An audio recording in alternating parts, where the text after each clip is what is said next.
Micrófono. Bien, antes de comenzar la actividad de esta noche, pues estamos ahí en la presentación compartiendo uno de los pensamientos más sobresalientes y de un profundo contenido que expuso en aquel momento el gran pacifista y también un gran personaje de la historia, como es Martin Luther King, que pues ustedes saben que era un ministro religioso y activista de los derechos civiles de los afroamericanos, que él en todas sus manifestaciones pues la hizo en forma pacífica, sin recurrir a la violencia, y que pues a través de esas manifestaciones pacíficas logró, digamos, el reconocimiento de muchos derechos civiles de sus conciudadanos, en este caso los afroamericanos.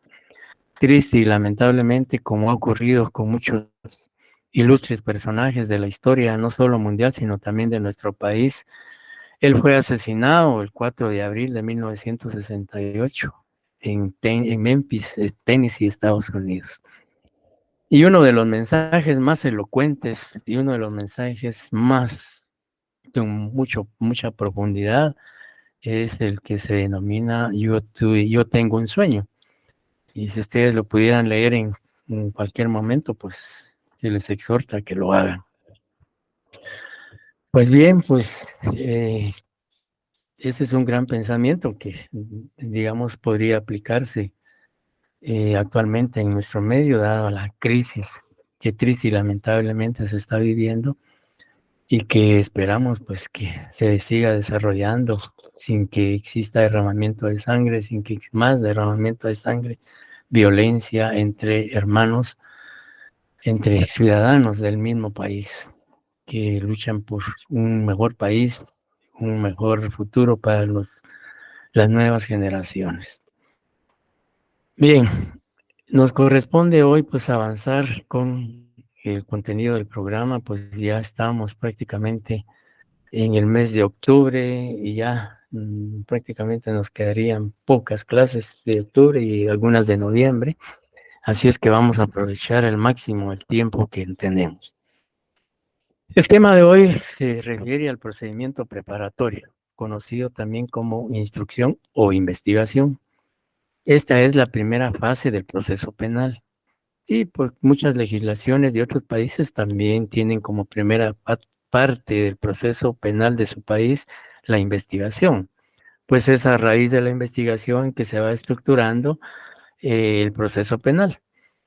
Y la primera fase del proceso penal está regulada en el artículo 309 al 331 del Código Procesal Penal. El Código Procesal Penal no establece ninguna definición de lo que es la etapa preparatoria o el procedimiento preparatorio o la primera fase del proceso penal, sino que a partir del artículo 309 pues se da lo que es la finalidad de esta primera fase del proceso penal. Sin embargo, nosotros hemos pues tratado de exponer dos definiciones de lo que es el proceso penal, la primera parte del proceso penal en la etapa preparatoria. La primera de ellas dice que es la investigación que es realizada por el Ministerio Público con el apoyo de la Policía Nacional Civil. De conformidad al artículo 251 de la Constitución Política de la República de Guatemala, el artículo 24, 24 bis, el 107, el 309, el 46 y otros del Código Procesal Penal y la Ley Orgánica del Código Procesal Penal, pues se habla de, digamos, que esta función corresponde con exclusividad al Ministerio Público. El Ministerio Público es el único que está facultado, legitimado para iniciar la investigación penal de un delito de acción pública o todo aquel delito que haya sido denunciado en la institución. ¿Ya? Ninguna otra institución tiene esa facultad de ejercer la persecución penal. Y por supuesto, el Ministerio Público, para cumplir con esa función, innecesariamente debe acudir o debe contar con el apoyo de la Policía Nacional Civil. Así lo establece el artículo 112, 113 al 115 del Código Procesal Penal, y la ley orgánica del Ministerio Público también establece esa disposición, y no digamos la ley orgánica de la Policía Nacional Civil, que también establece que una de sus funciones es coadyuvar, cooperar con el Ministerio Público en materia de investigación penal únicamente. Bien, ¿y cuál es la finalidad, cuál es el propósito de la investigación que realiza el Ministerio Público? Pues aparte de investigar la comisión de un hecho delictivo, pues es recabar, recolectar, obtener, buscar los medios de investigación. Pero esos medios de investigación no deben ser medios de investigación cualquiera, sino que se dice que esos medios de investigación deben ser útiles, deben ser necesarios y pertinentes para preparar y fundamentar los actos conclusivos que el ente acusador presentará al juez contralor de la investigación. Todos aquellos medios de investigación que tengan relación con la posible participación del sindicado, con la existencia del hecho delictivo, con todas las circunstancias que concurrieron en la comisión de ese hecho delictivo, pues son esos medios de investigación que el Ministerio Público debe recolectar en la función que desarrolla de investigar la comisión de un hecho delictivo.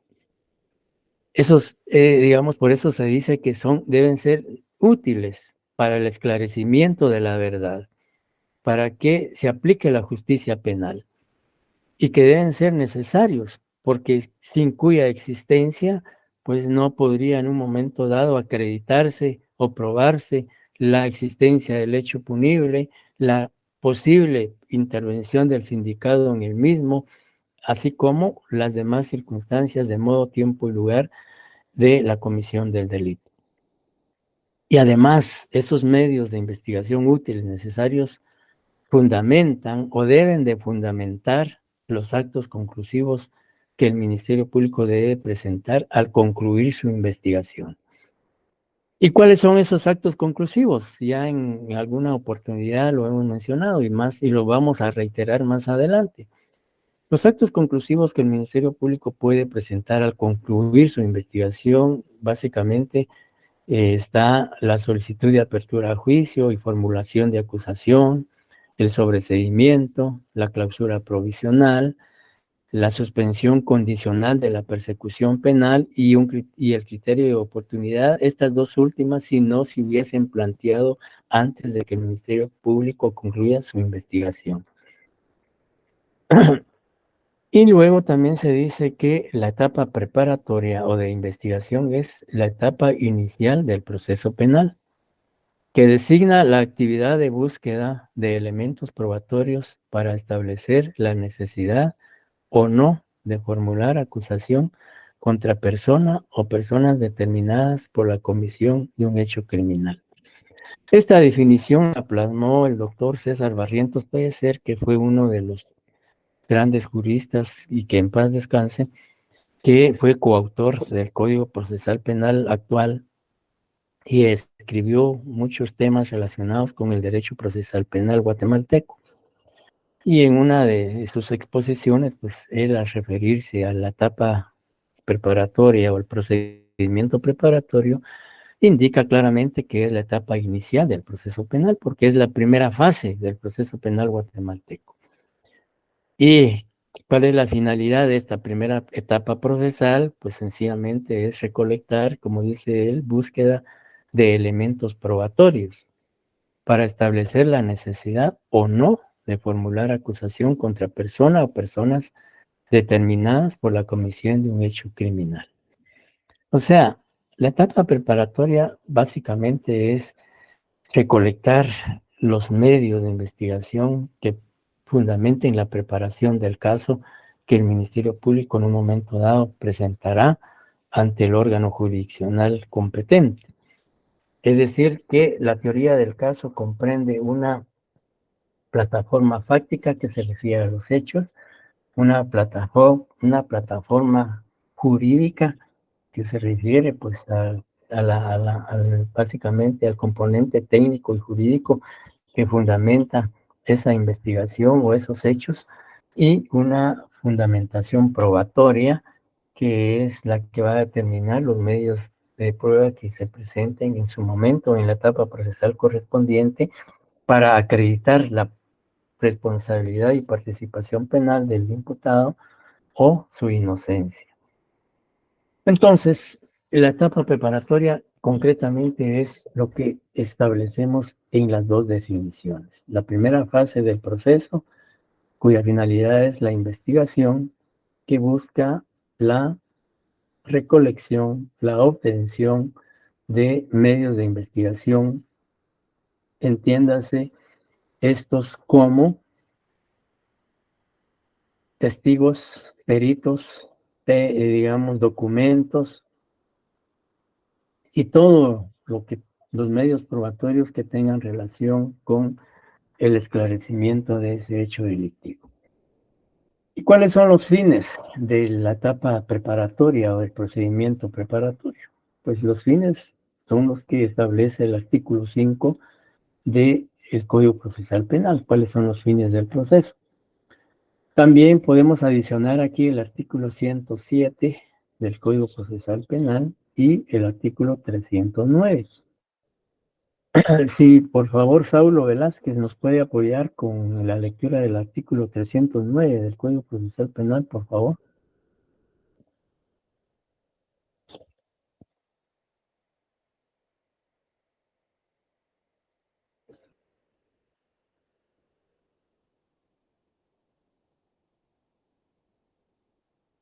Yo lo tengo a la mano, licenciado, si gusta que lo lea. Por favor, Aileen. Ok, artículo 309. Objeto de la investigación. En la investigación de la verdad, el Ministerio Público deberá practicar todas las diligencias pertinentes y útiles para determinar la existencia del hecho, con todas las circunstancias de importancia para la ley penal. Asimismo, deberá establecer quiénes son los partícipes, procurando su identificación y el conocimiento de las circunstancias personales que sirvan para valorar su responsabilidad o influyan en su punibilidad.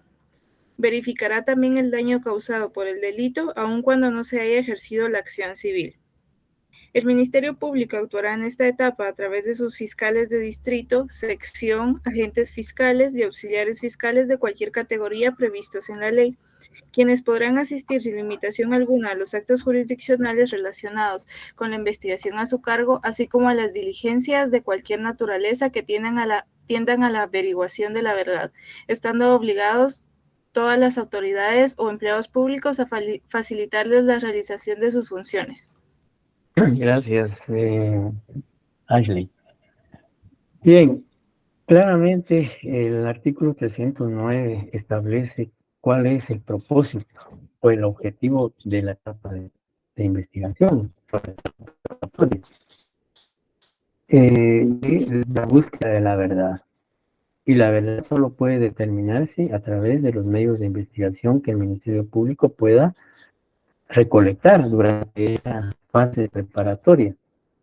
Y esos medios de investigación, como lo dice la ley, pues no solo pretenden determinar, digamos, la existencia del hecho o la existencia de la comisión del hecho delictivo, con todas las circunstancias de importancia para la ley penal, es decir, forma, modo, lugar, etcétera. Y también establecer la participación y responsabilidad o la presumible participación y responsabilidad penal de los sindicados, tratando pues definitivamente de también determinar la posible sanción de ese hecho delictivo, o sea, la punibilidad en su momento dado ese hecho delictivo no quede impune, sino sea sancionado a través de la pena que corresponde al delito imputado. Y además también verificar o determinar la reparación digna, o sea, las responsabilidades civiles provenientes del hecho delictivo por los daños causados. Bien, y en este artículo 309 pues podemos correlacionar o relacionarlo con el artículo 5, con el artículo 107, con el artículo 124 del Código Procesal Penal. Entonces, a eso se refiere la finalidad, como les decía, que la finalidad de la investigación es recolectar medios de investigación. ¿Y cuáles son esos medios de investigación? Pues pueden ser testimoniales, la declaración de la víctima, la declaración de testigos, documentos, peritajes, prueba material, prueba científica, etcétera. Cualquier medio de prueba lícitamente obtenido e incorporado al proceso penal. La ley establece cuando veamos los medios de prueba, pues vamos a abrir la libertad de prueba, que es que todas las partes o sujetos procesales pueden presentar cualquier medio de prueba siempre y cuando haya sido obtenido lícitamente. Bien, ya establecimos entonces lo que es la etapa preparatoria, cuáles son sus finalidades y luego, pues digamos, en ese desarrollo de esa primera fase del proceso, hay circunstancias, hay diligencias, hay actuaciones que requieren autorizaciones judiciales.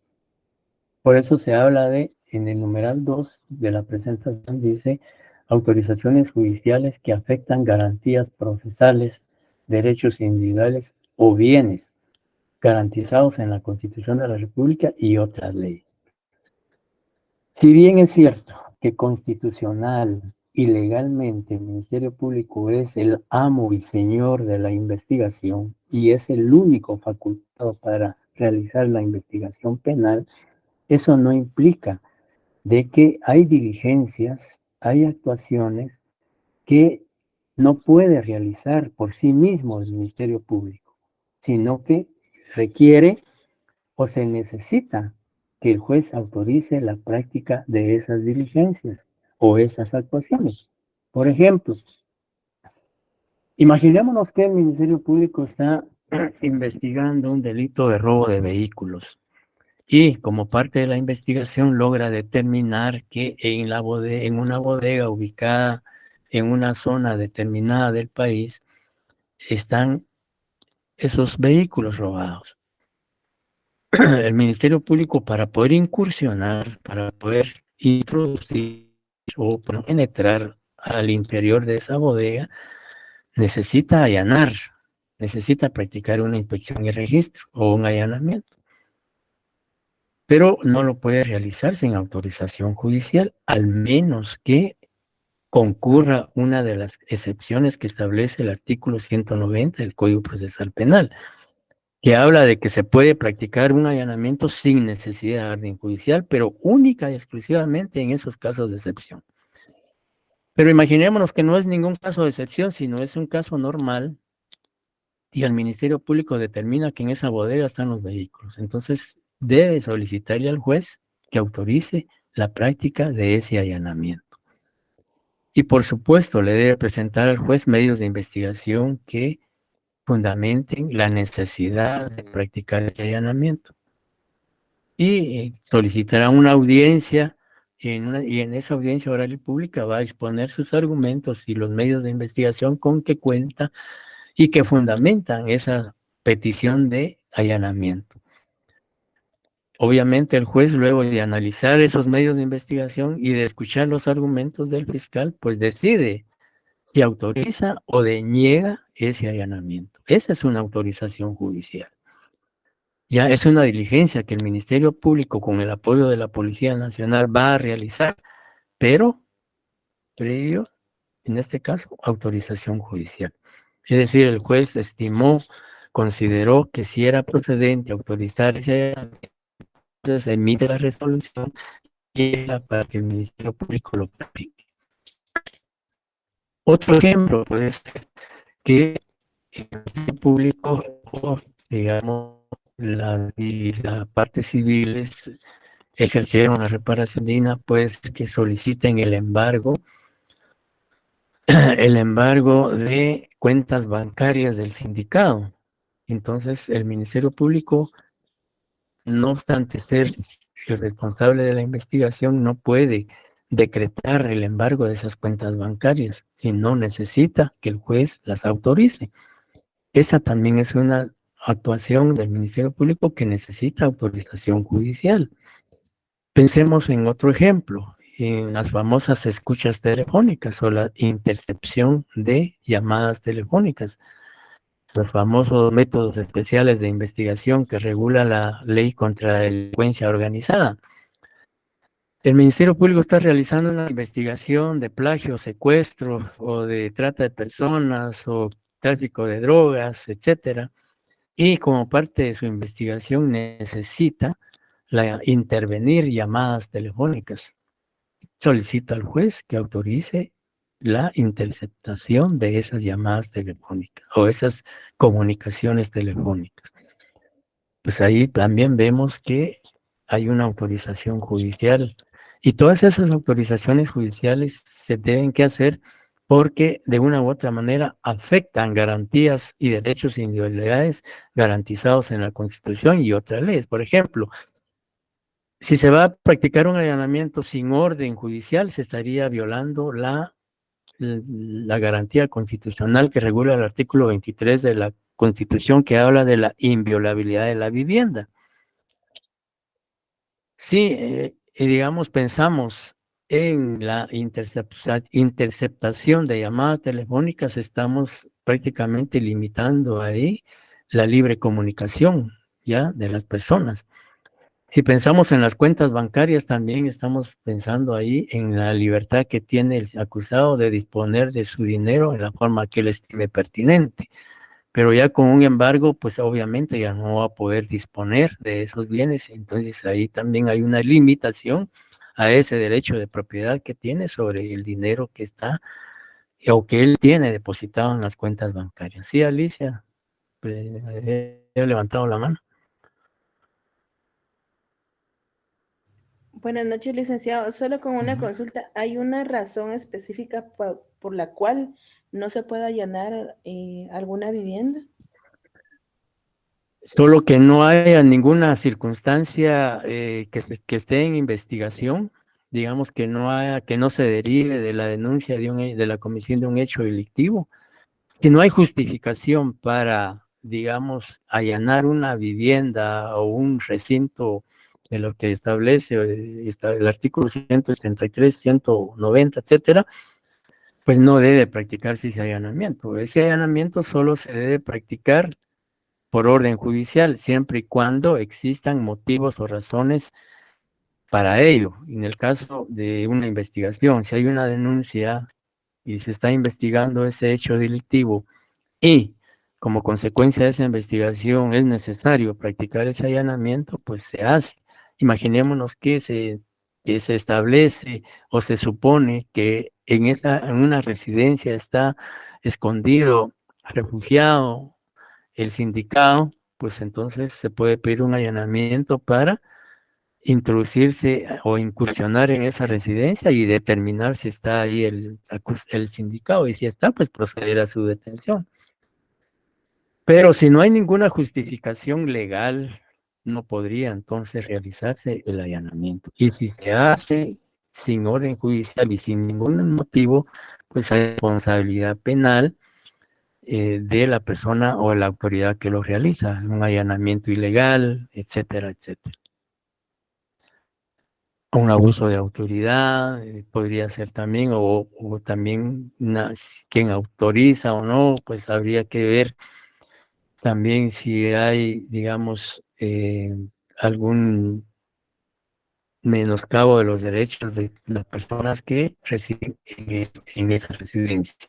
Entonces, debe haber una causa justa, debe haber una autorización judicial, debe hacerse entre el horario establecido y solo se puede hacer un allanamiento sin orden judicial si concurre una o varias de las circunstancias que establece el artículo 90 del Código Procesal Penal. No sé si queda claro. ¿Sí me escuchó? Sí, gracias. Sí, muchas gracias. Bien. ¿Estamos claros con lo que hemos dicho hasta el momento, compañeros? Sí, licenciado, muchas gracias. Bien. Luego entonces ya vemos que en todo desarrollo del proyecto debe haber diligencias, actuaciones que requieren autorización judicial. Ya pusimos algunos ejemplos. También en el desarrollo de esa investigación, en el desarrollo de ese proceso penal pueden haber incidentes. Y los incidentes pues son todas aquellas cuestiones o circunstancias que se derivan del desarrollo de ese proceso penal o del desarrollo de esa investigación. Como por ejemplo, se puede plantear una declinatoria, una inhibitoria, una excusa, una recusación contra el juez, o bien pues se puede solicitar la práctica de alguna diligencia, como por ejemplo la primera declaración del sindicado, una revisión de medida de coerción, perdón, etcétera. Entonces, todas esas incidencias que se desarrollan o que surgen como consecuencia del desarrollo de ese proceso penal, pues son los incidentes que procesalmente se originan como, digamos, a petición de los sujetos procesales o de oficio por el juez, ¿ya?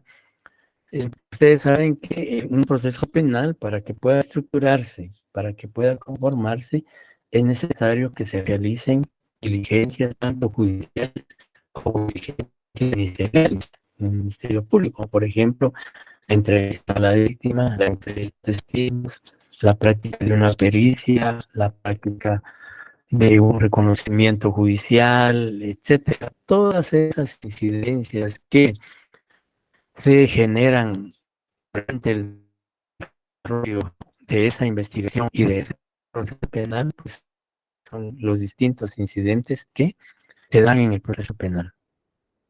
¿Sí me están escuchando, compañeros? Sí, licenciado, pero yo sí le escucho entrecortado, pero no sé si sea solo yo. Algunos me Sí, están escribiendo que me escuchan entrecortado. Bueno, vamos a ver que por el aire que está soplando ahorita.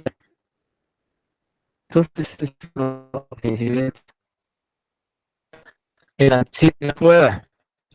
El Código Procesal Penal, en el artículo 317, 318 y 348, habla del anticipo de prueba. Antes de explicar esto, hacemos podríamos decir un comentario.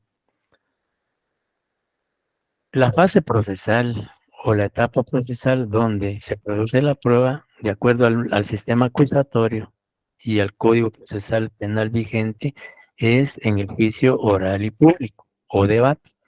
Allí es donde se produce la prueba, es decir, donde se propone, bueno, ya ha sido propuesta en la etapa intermedia, ahí en el juicio oral y público, donde se diligencia la prueba, se fiscaliza la prueba y se valora la prueba. Sin embargo, el Código Procesal Penal acepta que la prueba pueda producirse en etapa distinta al juicio oral y público, que es en la etapa de investigación y en la etapa de preparación del debate. En esas dos fases, en la etapa de investigación o etapa preparatoria y en la fase de preparación del debate, se da el anticipo de prueba. ¿Y por qué se llama o por qué el código y la doctrina le denominan anticipo de prueba? Porque es una diligencia que se practica no en el juicio oral y público, sino se practica en una fase distinta al juicio oral y público y que adquiere la característica de prueba. Por eso se llama anticipo de prueba, porque es una prueba preconstituida, es decir, que se constituye en una fase distinta al juicio oral y público, que es la fase idónea donde y pertinente donde se produce la prueba. Por eso se llama anticipo de prueba. El Código Procesal Penal en los artículos que aparecen en la presentación no establece qué es un anticipo de prueba, qué debe entenderse por anticipo de prueba. Solo establecen los requisitos, las formalidades que se deben cumplir y en qué casos o en qué diligencias se puede considerar lo que es un anticipo de prueba. ¿Sí me están escuchando? Sí, licenciado. Gracias. Entonces, hágame un favor, apunten, ya que no, en la presentación no aparece ninguna definición de lo que es un anticipo de prueba. Por favor, apunten esas dos definiciones. Que el anticipo de prueba, como su nombre lo indica, dice consiste en anticipar la recepción de algunas pruebas. Repito, dice que es anticipar la recepción de algunas pruebas para hacer posible su introducción en el debate por medio de lectura.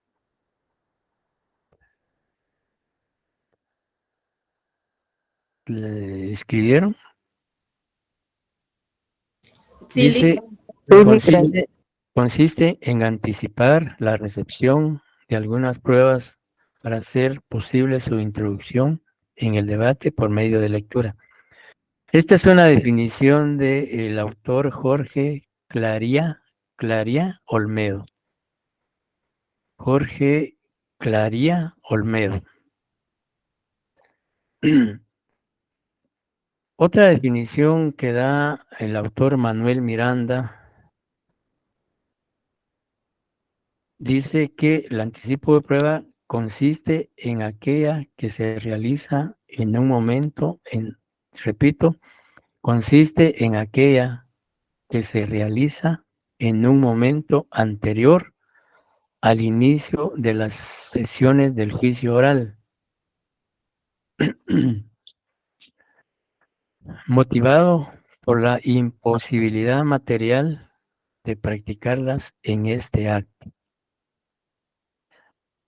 Según la definición de Manuel Miranda, dice, consiste en aquella que se realiza en un momento anterior al inicio de las sesiones del juicio oral, motivado por la imposibilidad material de practicarla en este acto. Sí, Gabriela Elizabeth López ha levantado la mano. Bien, esas dos definiciones nos dan la idea de qué debe entenderse por Buenas noches, perdone anticipo la de prueba. molestia. Buenas noches, Sí, la perdone. escucho. Fíjese que yo voy. Sí, buenas noches, Lick, perdone. Fíjese que yo voy. Sí, la escucho. Bien, Licenciado, buenas noches, perdone la sigamos adelante. molestia. Sí, por Fíjese favor, la que yo escucho. no logré no lo, ¿me escucha? Sí, la escucho. Debate. Es la fase procesal idónea y pertinente para que se produzca la prueba. Sin embargo, el Código Procesal Penal admite que en fases distintas al juicio oral y público se pueda producir prueba también, y concretamente en la etapa preparatoria, de acuerdo al artículo 317 y 318. Pero también se puede practicar anticipo de prueba en la fase de preparación del debate, que es lo que establece el artículo 348 y lo vamos a leer en un momentito. Ya, entonces, el anticipo de prueba, decía que el anticipo de prueba tiene que ser, digamos, que se practica en la etapa de investigación o preparatoria y en la etapa de preparación del debate, porque existe una imposibilidad material de practicarse en el juicio oral y público o debate. Y porque también tiene como característica que son actos definitivos e irreproductibles. Esas son las características que se requieren para que una prueba se pueda practicar antes del juicio oral y público. Primero, que es imposible materialmente que se desarrolle o se practique en el debate o juicio oral y público, porque es un acto definitivo y es un acto irreproductible. ¿Ya? Vamos a citar varios ejemplos para entender mejor lo que es un anticipo de prueba. Primer ejemplo. Pensemos que digamos, un extranjero está preso por Guatemala, que es víctima de un delito, ¿ya? Imaginémonos que es un turista extranjero que va por el centro de la ciudad y pues le roban su pasaporte, le roban su dinero, le roban otros objetos. Y él presenta la denuncia público para que se investigue ese hecho. Y el Ministerio Público inicia la investigación, inicia el proceso penal. Pero lo más probable es que cuando el juicio oral y público se desarrolle, la víctima ya no va a estar en el país, porque está de paso por Guatemala y pues estará una semana, un mes, 15 días. Y que imaginémonos que el delito se cometió el día de ayer, en lo que se desarrolla todo el proceso, pues lo más probable es que el debate, si llega a debate, se estará realizando hasta el próximo año, porque ya ahorita hay muchos de sentencia penal que ya tienen programados debates para el próximo año, 2024. Entonces, la posibilidad de que él esté en el país para que llegue al debate a declarar como víctima es casi improbable que no esté.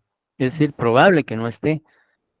Es para garantizar que esta persona declare que es la víctima y es la persona que mejor puede narrar cómo ocurrió el hecho, pues se le puede recibir esa declaración como anticipo de prueba, que se plasma en un acta, etcétera, ante el juez, etcétera, ante el abogado del Ministerio Público, etcétera, todas las partes, como vamos a ver más adelante. Y esa declaración queda plasmada en un acta. Entonces esa acta, el día del juicio, el día del debate, se introduce por lectura y tiene la calidad de prueba. Pensemos en otros casos. En la práctica, en la realidad, ocurre mucho y generalmente se da en los casos de delitos contra la narcoactividad, es decir, los delitos regulados en la ley contra la narcoactividad, que se realizan peritajes de análisis e incineración de droga. Se realizan generalmente en la etapa preparatoria y no esperar público y practicar ese peritaje de análisis e incineración de la droga. Porque lo más probable es que si se espera que esa ciencia se practique hasta el debate, se corre el riesgo de que esa droga pueda ser sustraída, pueda ser alterada, pueda ser recuperada por cárteles de la droga, etcétera, como ha ocurrido muchas veces. Entonces, mejor se garantiza, se practica el análisis de esa droga para establecer su pureza, su valor pecuniario, y luego, pues, de ese análisis se incinera la droga. Esa se hace como anticipo de prueba, no realizar y esperar hasta que llegue el juicio oral y público y practicarse en esa fase. Puede darse también otro ejemplo, el caso de la víctima o un testigo presencial, que ahí sí que valga la redundancia, se haya encontrado en la escena de crimen y haya él visto la comisión del hecho y su declaración es importante para el esclarecimiento de la verdad. Pero este testigo presencial está padeciendo una enfermedad terminal y según diagnóstico clínico y médico, pues lo más probable es que no esté con vida cuando se desarrolle el juicio oral y público. Entonces, para garantizar su declaración, se le puede recibir su testimonio como anticipo de prueba. Y esa declaración se introduce en el debate por lectura en el acta que consta la declaración y tiene la característica de prueba. Es decir, ya no es necesario que el testigo llegue al debate a declarar porque ya declaró como anticipo de prueba y esa tiene valor o validez como prueba que se introduce por lectura en el debate. Y así podemos citar varios ejemplos y varios casos. No sé si queda bien claro lo que es el anticipo de prueba. ¿Me escuchan? ¿Me escucharon? Sí, licenciado. Sí, licenciado, muchas gracias. Gracias. Bien, Sí, licenciado. entonces, veamos Veamos lo que dice el artículo 317, por favor, 318. Quizá Luz Jiménez me podría apoyar con la lectura de esos artículos. 317 y 318 del Código Procesal Penal. Claro que sí, licenciado. Muchas gracias.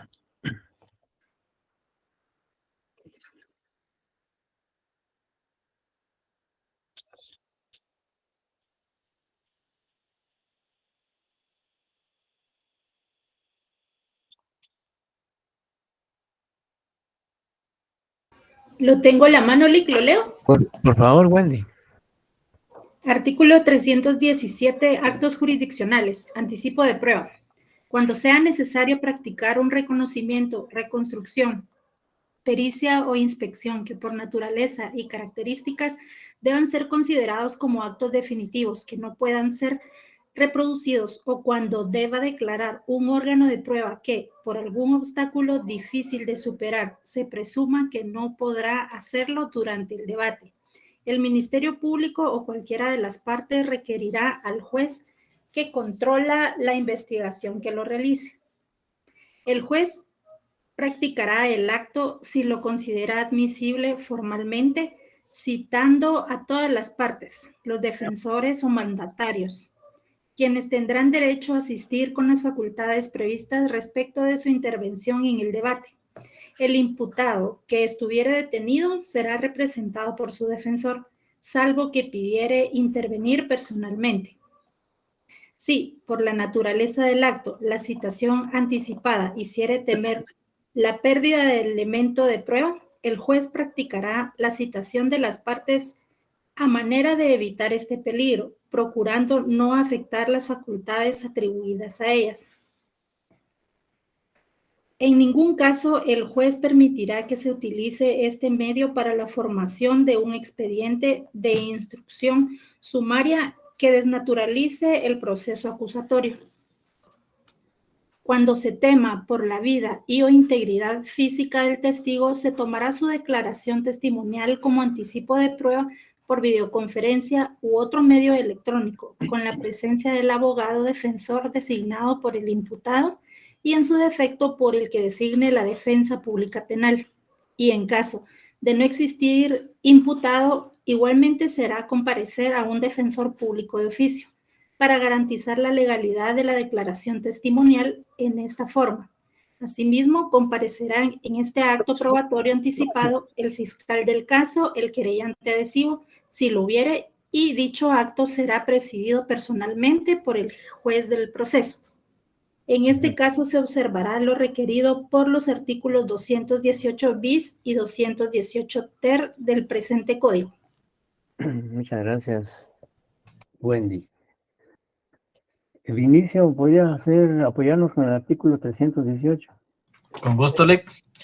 Urgencia. Cuando se ignore quién ha de ser el imputado, cuando alguno de los actos previstos en el artículo anterior sea de extrema urgencia, el Ministerio Público podrá requerir verbalmente la intervención del juez y éste practicará el acto con presencia de las citaciones previstas en el artículo anterior.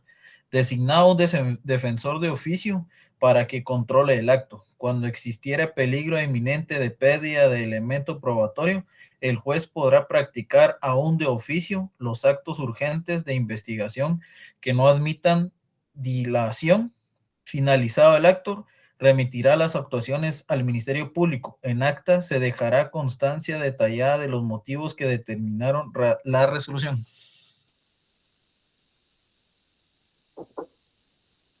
El último párrafo. Ok, donde dice se adicionan los últimos párrafos según decreto número 17/2009, en el cual queda así: en los actos de anticipo de prueba testimonial que sean de extrema urgencia, cuando el caso lo amerite y justifique, se recibirá la declaración del testigo por videoconferencia u otro medio electrónico con la presencia del defensor de oficio. En este caso se observará lo regulado en los artículos 218 bis y 218 ter del presente código. Muchas gracias, Vinicio. Regina Aldana nos apoya con el artículo 348, por favor.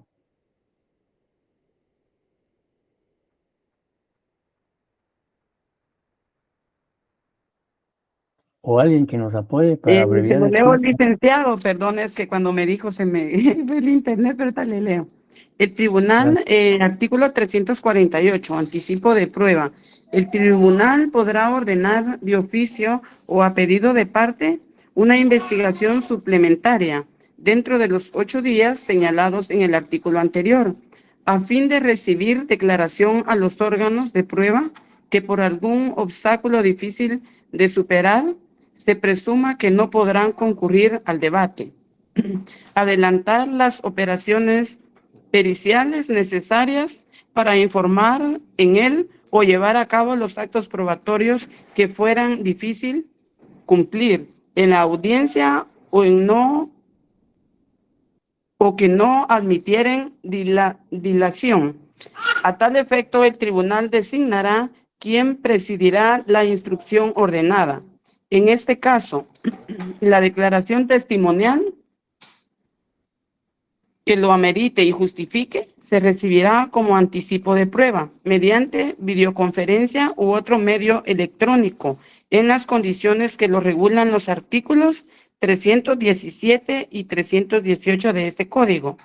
En este último caso se observará lo regulado en los artículos 218 bis y 218 terms del presente código. Gracias, Luz. Bien, entonces vemos que el anticipo de prueba puede desarrollarse en dos momentos procesales, uno en la etapa preparatoria o de investigación y el otro en la fase de preparación del debate. Bien, se me había quedado en el tintero una de las incidentes que durante el desarrollo de la investigación y de la etapa preparatoria es lo relacionado a lo establecido en el artículo 310 del Código Procesal Penal y 314. El 310 habla de la desestimación y quizá alguien Elmer nos puede apoyar con la lectura del 310, por favor. Con mucho gusto, licenciado. Buenas noches. Buenas noches, retrocediendo un poquito. Muy bien. Artículo 310, desestimación. Cuando el hecho de la denuncia, querella o prevención policial no sea constitutivo de delito o no se pueda proceder, el fiscal desestimará dentro de los 20 días siguientes de presentada la misma, comunicando la decisión a la persona denunciante y a la víctima o agraviado, quien tendrá la oportunidad entre los 10 días siguientes a objetarla ante el juez competente, lo cual hará en audiencia oral con presencia del fiscal. Si el juez considera que la persecución penal debe continuar, ordenará al Ministerio Público realizar la misma, ordenando la asignación del otro fiscal distinto al que haya negado la persecución penal. En los casos en que no se encuentra individualizada la víctima o cuando se trate de delitos graves, el fiscal deberá requerir autorización judicial para desestimar. La desestimación no impedirá reabrir el procedimiento cuando nuevas circunstancias así lo exijan, ni eximirá al Ministerio Público del debate de practicar los actos de investigación que no admitan demora. Muchas gracias, Elmer. Bien, digamos, la desestimación es una institución jurídico-procesal que, digamos, puede materializarse cuando el artículo 310 exige dos supuestos para que pueda desestimarse una denuncia, una querella o una prevención policial. Primero, dice que el hecho denunciado no sea constitutivo de delito. Ejemplo, en anteriores ocasiones hemos citado como verbigracia lo siguiente. Una persona presenta una denuncia al Ministerio Público narrando el hecho que otra persona le adeuda la cantidad de 100,000 quetzales y que pese a los requerimientos de cobro se ha negado a cancelar, por lo que solicita al Ministerio Público que investigue la comisión de ese hecho. Ese hecho denunciado no reviste características delictivas. Primero, porque la Constitución de la República señala que por deuda no hay prisión. Y segundo, porque el Código Procesal Penal en el artículo 2, 1 y 2 y en adelante dice que no puede iniciarse proceso penal si no hay delito o falta cometida.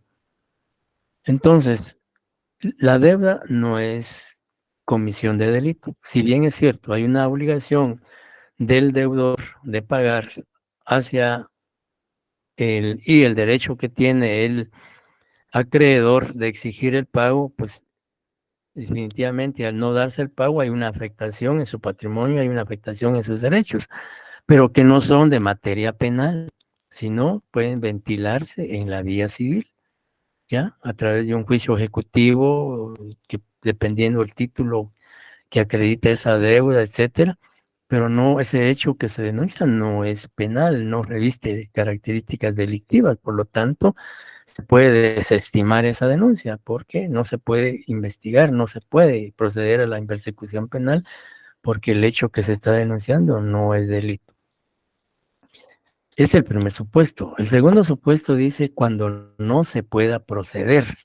Esto significa que no se puede proceder contra el imputado o sindicado. Por ejemplo, que presenten una denuncia o una querella contra un funcionario público que goza de antejuicio.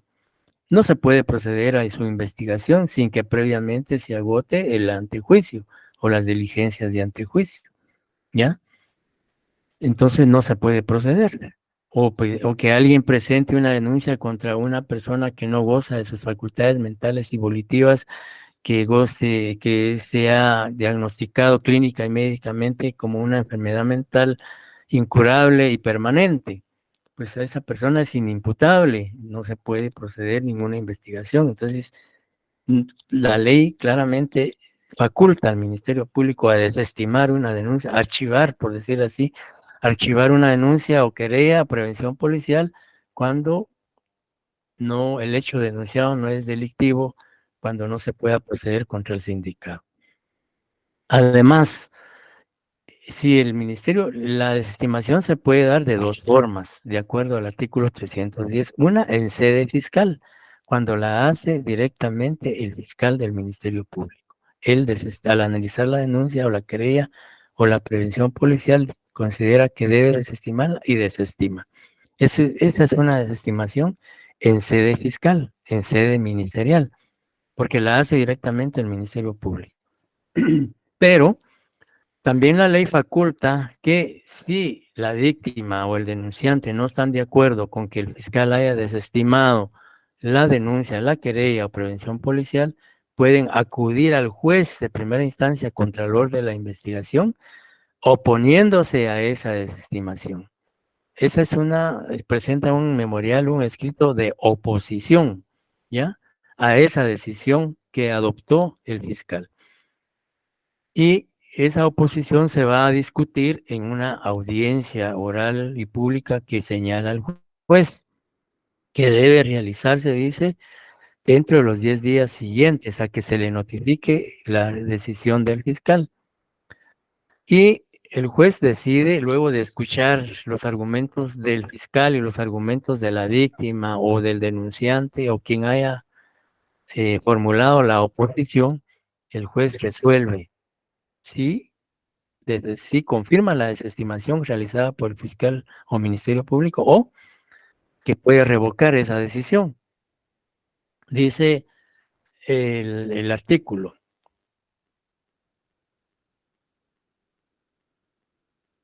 En una de las partes dice, objetarla ante el juez competente, la cual hará en audiencia oral con presencia del fiscal. Si el juez considera que la persecución penal debe continuar, es decir, no acepta no confirma la desestimación decretada por el fiscal, ordenará, dice, al Ministerio Público realizar la misma, o sea, continuar con la investigación, ordenando la asignación de otro fiscal distinto al que haya negado la persecución penal. Pero esto se da cuando realmente el hecho denunciado sí es delictivo, pero por una circunstancia el Ministerio Público desestimó sin que se dieran los dos supuestos que establece el artículo 310, porque eso puede suceder. Imaginémonos que se presenta una denuncia por el delito de estafa, pero al analizar el hecho denunciado, el fiscal puede analizar y determinar que no hay estafa, sino que lo que hay es una otra acción que sí hay vulneración de derechos e intereses del denunciante, pero que no es materia penal, sino que se debe discutir en materia civil o en otra materia de derecho. Y porque él puede considerar que no hay estafa ahí, sino que lo que hay es incumplimiento de un contrato o bien exista otra circunstancia menos estafa. Y entonces en esos casos puede suceder que el denunciante o el creyente no esté de acuerdo en que sea desestimado porque él considera que sí hay estafa o delito de estafa. Entonces acude al juez y el juez, al analizar los planteamientos, argumentos de las partes y de las evidencias que se presenten, él decidirá, bueno, él de decir, bueno, al analizar yo considero que sí se da el delito de estafa, por lo tanto debe continuarse con la investigación.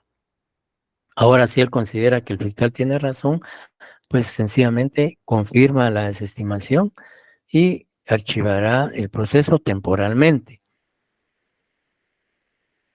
Esa es una forma de desestimar. La otra forma de desestimar es con autorización judicial.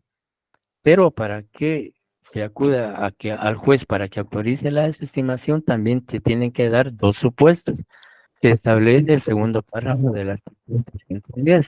Dice, en los casos en que no se encuentre individualizada la víctima, es decir, que se desconozca la identificación o el paradero de la víctima porque no se pudo localizar, no se sabe dónde se encuentra, y obviamente es la víctima la afectada del hecho punible, pues no se puede desestimar porque aún no se ha podido establecer quién es la víctima.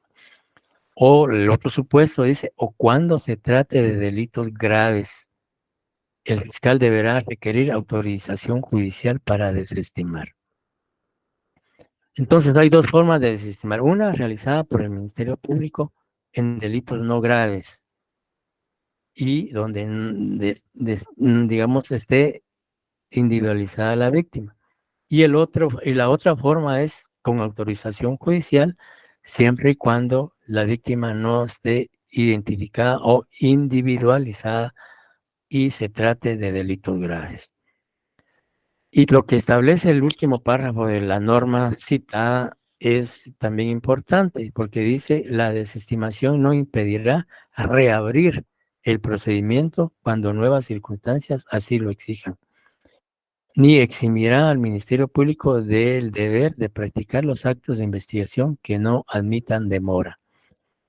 La desestimación temporalmente suspende la persecución penal, pero se puede reaperturar o reabrir más adelante si se recolectan nuevos medios de investigación que en efecto permitan o hagan viable la prosecución de esa investigación. No cierra irrevocablemente el proceso como ocurre con el sobreseimiento, ya que aquí hay posibilidad de reabrir la investigación y que además impone la obligación al Ministerio Público de practicar todas aquellas diligencias que no puedan demorarse o atrasarse en detrimento de los derechos de las partes o de los sujetos procesales. Y luego otro aspecto importante que puede darse en la etapa de investigación o preparatoria como incidente o incidencias es lo relativo en el artículo 314 que habla de carácter de las actuaciones. Y en ese caso, pues quizá Marta Sofía nos pueda apoyar con la lectura del artículo 314.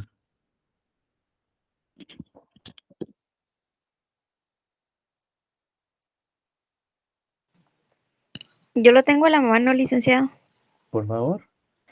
Artículo 314. Carácter de las actuaciones. Todos los actos de la investigación serán reservados para los extraños. Las actuaciones solo podrán ser examinadas por el imputado, las demás personas a quienes se les haya acordado intervención en el procedimiento, los defensores y los mandatarios. No obstante, quienes tengan conocimiento de las actuaciones cumplidas durante la investigación estarán obligados a guardar reserva. Sin perjuicio de la responsabilidad penal que corresponda, el incumplimiento de esta obligación será considerado falta grave y podrá ser sancionado conforme a la ley del organismo judicial y disposiciones reglamentarias. El Ministerio Público podrá dictar las medidas razonablemente necesarias para proteger y aislar indicios en los lugares en que se esté investigando un delito, a fin de evitar la contaminación o destrucción de rastros, evidencias y otros elementos materiales.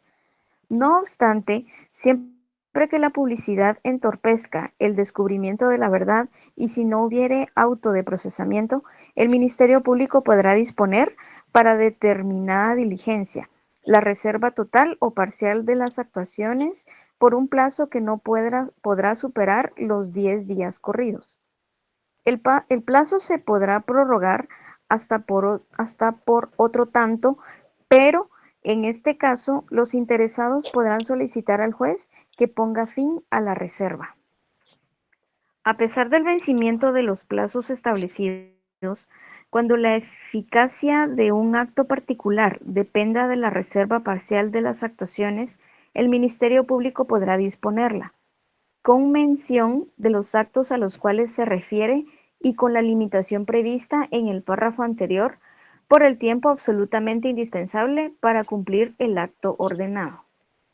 Los abogados que invoquen un interés legítimo deberán ser informados por el Ministerio Público acerca del hecho que se investiga y de los imputados o detenidos que hubiere. A ellos también les comprende la obligación de guardar reserva. Muchas gracias. Digamos, ¿por qué es importante lo que regula este artículo?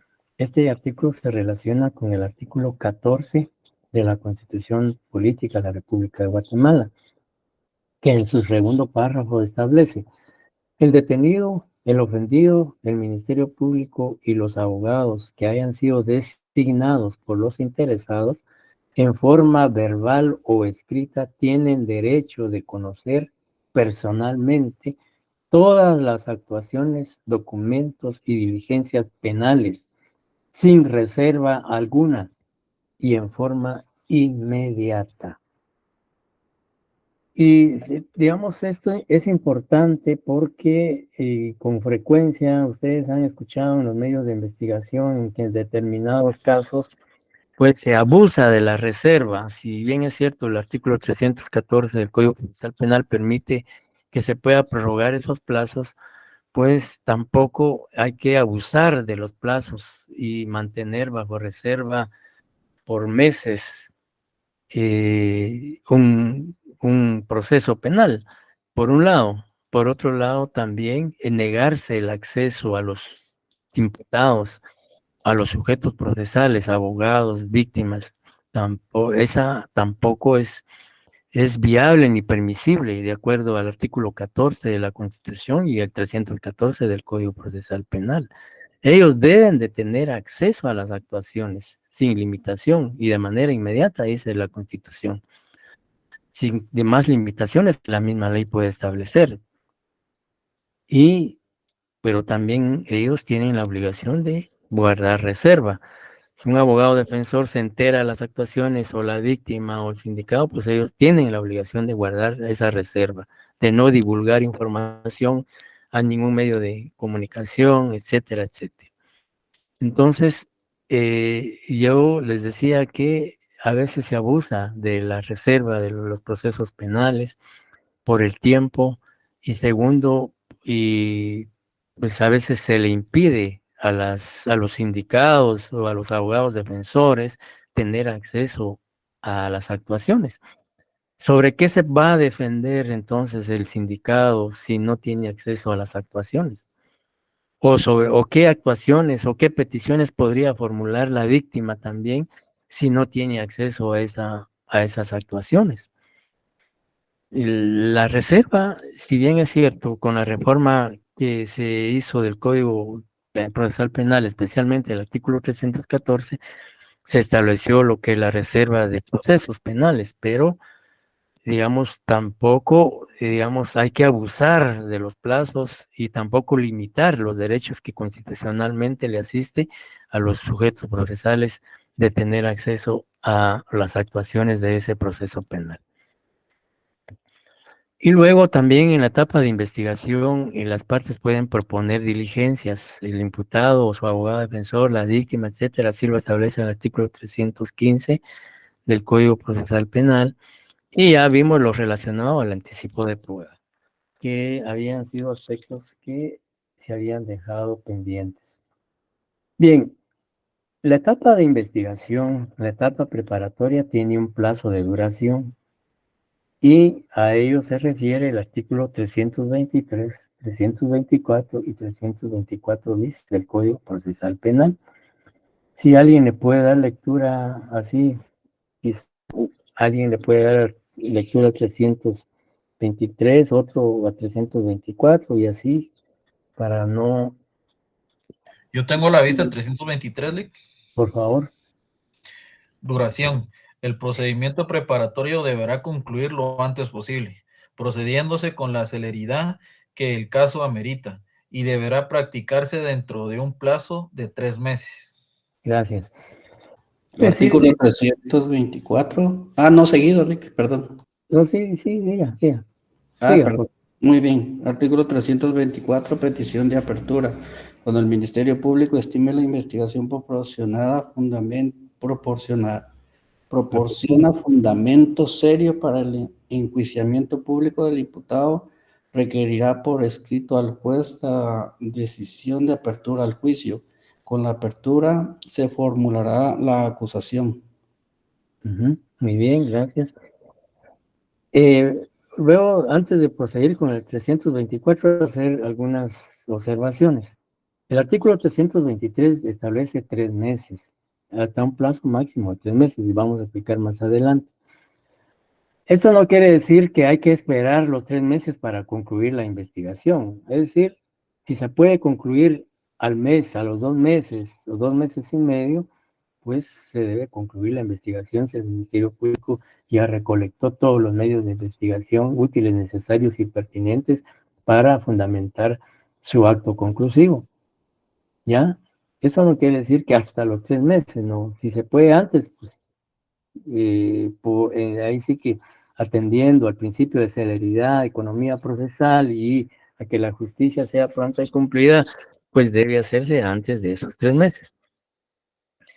Y luego en el artículo 324 se habla de que si el Ministerio Público, al concluir su investigación, al terminar la fase preparatoria, considera que los medios de investigación con que cuenta en un juicio oral y público puede probar la responsabilidad y participación penal del acusado, pues le solicita al juez la apertura a juicio y formula la acusación. ¿Ya? Y el artículo 324, si Carlita Valesca nos puede apoyar con la lectura del artículo 324, por favor. El bis, licenciado, porque el normal ya lo había leído el compañero. Por favor, 324 bis. Muy bien. Artículo 324 bis, control judicial.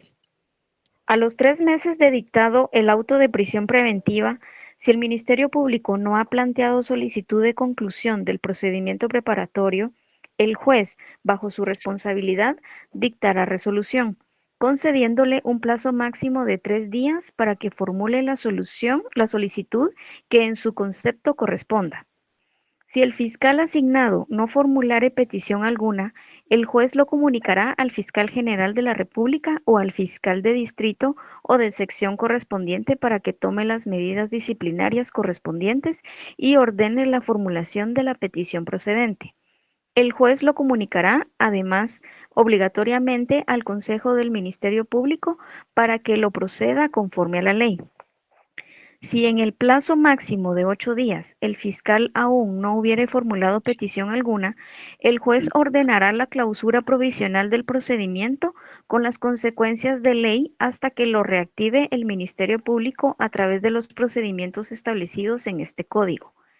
En el caso de que se haya dictado una medida sustitutiva, el plazo máximo del procedimiento preparatorio durará 6 meses a partir del auto de procesamiento.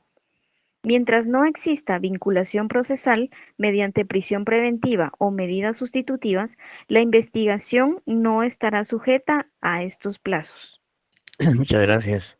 Bien, entonces, la etapa preparatoria o el procedimiento preparatorio o investigación tiene 3 plazos de duración.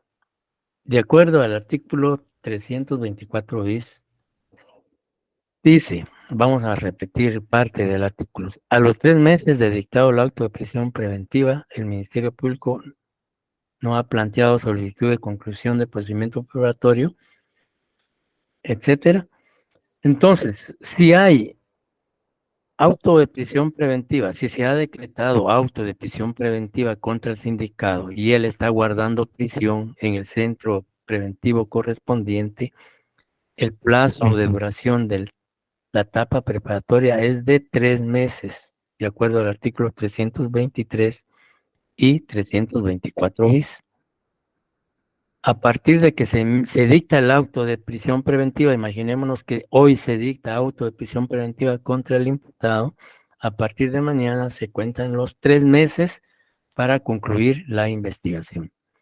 Si concluyen esos 3 meses y el fiscal no ha planteado su petición, entonces el juez le fija un plazo de 3 días para que formule la petición.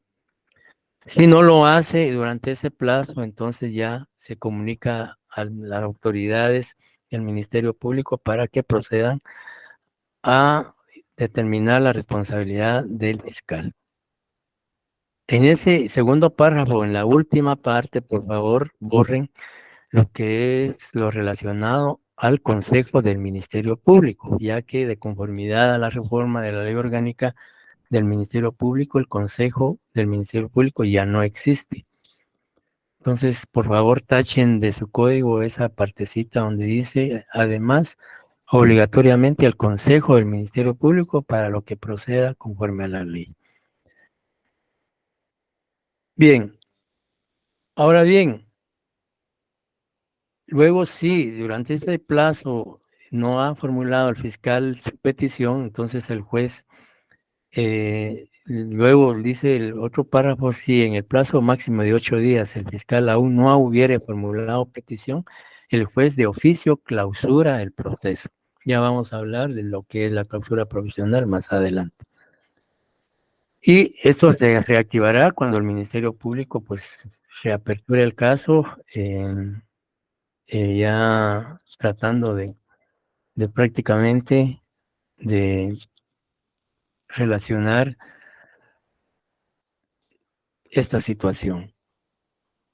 El otro plazo de duración de la etapa preparatoria dice, en el caso de que se haya dictado una medida sustitutiva, el plazo máximo de procedimiento preparatorio durará 6 meses a partir del auto de procesamiento.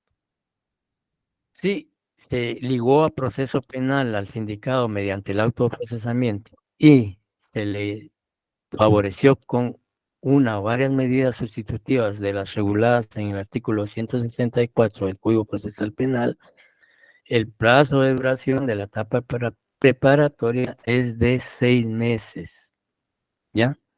3 meses cuando hay prisión preventiva, 6 meses cuando hay autoprocesamiento y medida sustitutiva. A partir de la fecha, día siguiente que se dictó medida sustitutiva y autoprocesamiento, se computan los 6 meses.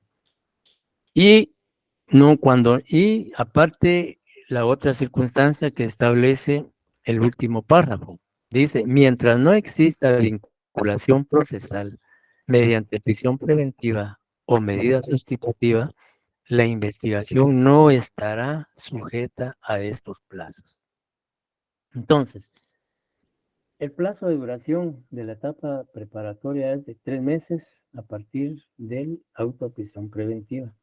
6 meses a partir de que se dicte auto de procesamiento o medidas sustitutivas a favor del sindicado.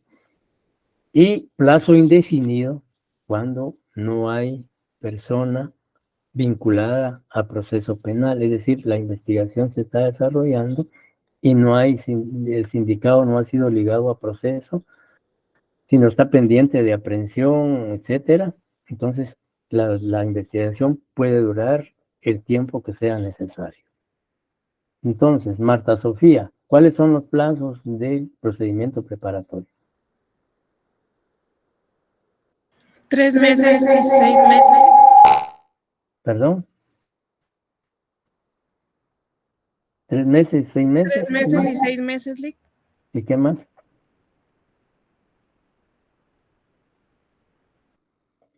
Sí, está bien, la respuesta 3 meses y 6 meses. ¿Ya? Indefinido. Y indefinido cuando no hay persona vinculada a proceso penal. Ya en su momento vamos a hablar de los actos conclusivos. ¿Preguntas hasta el momento?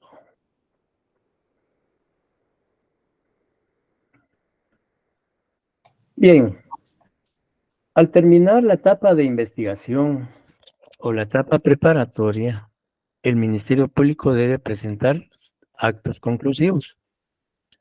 ¿Y cuáles son esos actos conclusivos que debe presentar o puede presentar el Ministerio Público?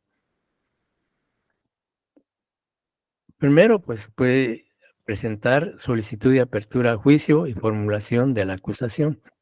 Si tiene medios de investigación que en el juicio oral y público puedan probar la participación y responsabilidad penal del sindicado. Puede plantear el sobreseimiento si la investigación determina que el sindicado no participó en la comisión del hecho delictivo o definitivamente no hay pruebas que demuestren su participación y responsabilidad penal. La clausura provisional, cuando temporal y provisionalmente se clausura el proceso. Y vamos a explicar todos estos actos conclusivos, los vamos a ver la próxima semana. Y también el procedimiento abreviado, que es un procedimiento específico, ya que tiene sus requisitos especiales y por eso se considera como un procedimiento específico distinto al procedimiento común, porque tiene un trámite especial. Y también si en la etapa preparatoria o en la etapa intermedia, digamos, no se ha solicitado, más que todo en la etapa preparatoria, no se ha solicitado la aplicación de un criterio de oportunidad y la suspensión de la persecución penal, entonces al concluir la etapa de investigación, la puede solicitar el Ministerio Público también como un acto conclusivo. ¿Ya?